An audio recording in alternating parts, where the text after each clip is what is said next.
За Леон Москона вниманието към мировата женственост е от критично значение за нашето време. За да оцелеят хората и да преминат през духовно новораждане, те трябва да следват и едно ново Евангелие, което идва от Божествената майка. То ще им помогне да установят Царството Божие на земята и да изградят живота си на всички нива на съществуване като божествен храм. Излъчвайки се от първоизвора на битието, т.е.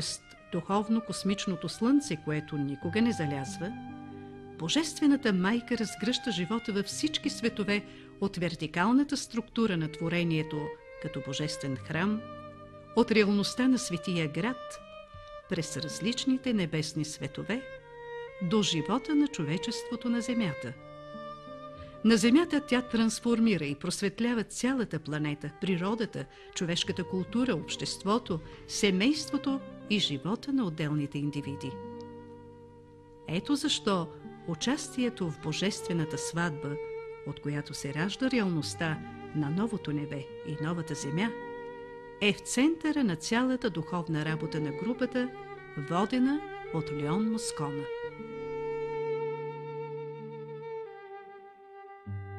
Вчера се свързахме с Господа нашего Исуса Христа, с мировия учител Бен Садуно. Днес нека да се свържем с Света Богородица, с изявите на мировата женственост, които лъчат от духовно-космичното слънце. От ръцете на Света Богородица, стъпила и преобразяваща земята, се излъчват лъчи на мир, изкупление и благодат. Тя стопля душите на всички хора по света. Тя ги въвежда в Царството Божие, в новия небесен дом, в който ние ще живеем до скончание века. Ако божествените учители със своята апокалиптична светлина лъчат от духовно-космичното слънце и формират новото небе, Света Богородица, заедно с десетки, хиляди, неизброимо количество изяви на мировата женственост, лъчащи от същото това духовно-космично слънце, формират реалността на новата земя като храм Божий с всички царства на живот в нея.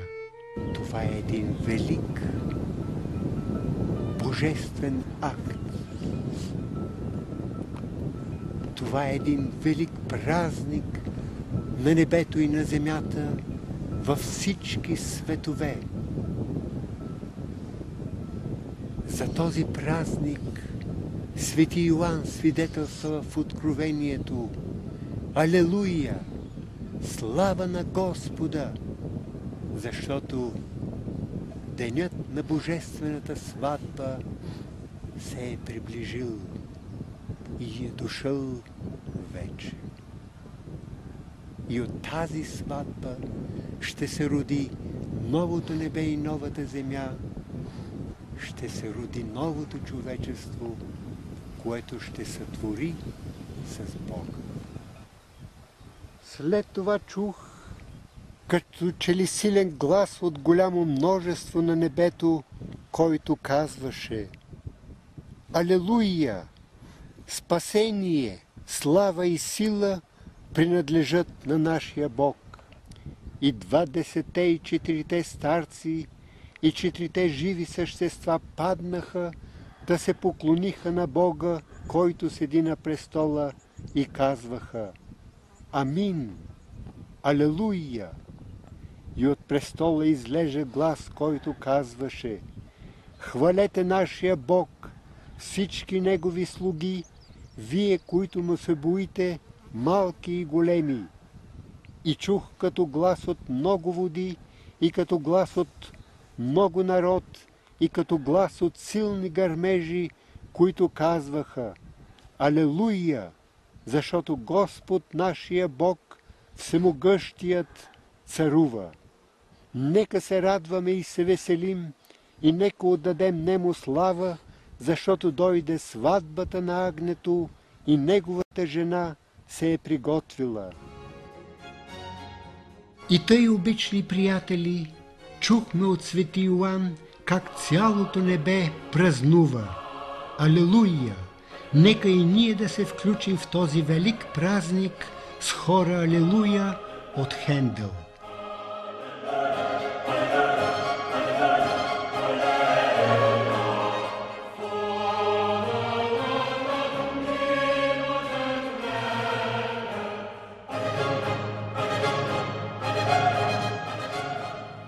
Нека да благодарим от сърце и душа за великото благословение да участваме в божествената сватба и да сътворим с Господа за слизане на Царството Божие на земята.